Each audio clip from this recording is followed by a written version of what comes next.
നമസ്കാരം. തിരുവനന്തപുരത്തിന്റെ തീരദേശ മേഖലയിൽ വോട്ടിന് പണം നൽകുന്നു എന്ന ആരോപണത്തിനെതിരെ NDA സ്ഥാനാർത്ഥിയായ രാജീവ് ചന്ദ്രശേഖർ അയച്ച വക്കീൽ നോട്ടീസിൽ UDF സ്ഥാനാർത്ഥി ശശി തരൂർ ഇപ്പോൾ മറുപടി നൽകി രംഗത്തെത്തിയിരിക്കുകയാണ്.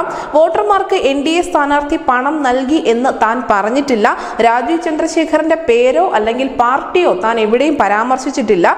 രാജീവ് ചന്ദ്രശേഖർ തെറ്റിദ്ധാരണ മൂലമോ അല്ലെങ്കിൽ മനഃപൂർവ്വമോ ആയി ആരോപണം ഉന്നയിക്കുകയാണ് എന്നാണ് ശശി തരൂർ ഇതിന് നൽകിയിരിക്കുന്ന മറുപടി. വൈദികരെ ഉൾപ്പെടെ സ്വാധീനിക്കാനും വോട്ട് കിട്ടാൻ തീരമേഖലയിൽ പണം നൽകാനും NDA ശ്രമിക്കുന്നുവെന്ന് ഒരു അഭിമുഖത്തിൽ ശശി തരൂർ പറഞ്ഞു എന്നാണ് NDAയുടെ നേതാക്കൾ അവകാശപ്പെടുന്നത്.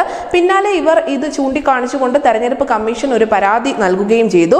നിയമ നടപടി കർശനമാക്കുന്നതിന്റെ ഭാഗമായി കഴിഞ്ഞ ദിവസം ശശി തരൂരിന് വക്കീൽ നോട്ടീസും ഇതിനോടനുബന്ധിച്ച് അയച്ചിരുന്നു. പ്രസ്താവന പിൻവലിച്ചുകൊണ്ട് ശശി തരൂർ മാപ്പ് പറയണമെന്ന ആവശ്യമാണ് NDA സ്ഥാനാർത്ഥിയായ രാജീവ് ചന്ദ്രശേഖറിന്റെ വക്കീൽ നോട്ടീസിൽ ഉണ്ടായിരുന്നത്.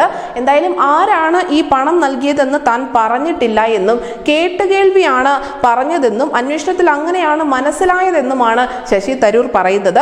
വോട്ടിന് പണം എന്ന നിലയിൽ BJP നേതാക്കൾ തന്നെ സമീപിച്ചതായി പാർട്ടി വിട്ട് കോൺഗ്രസിലെത്തിയ BJPയുടെ ജില്ലാ കമ്മിറ്റി അംഗം ഫ്രാൻസിസ് ജോർജും ഒരു ആരോപണം ഉന്നയിച്ചിട്ടുണ്ടായിരുന്നു.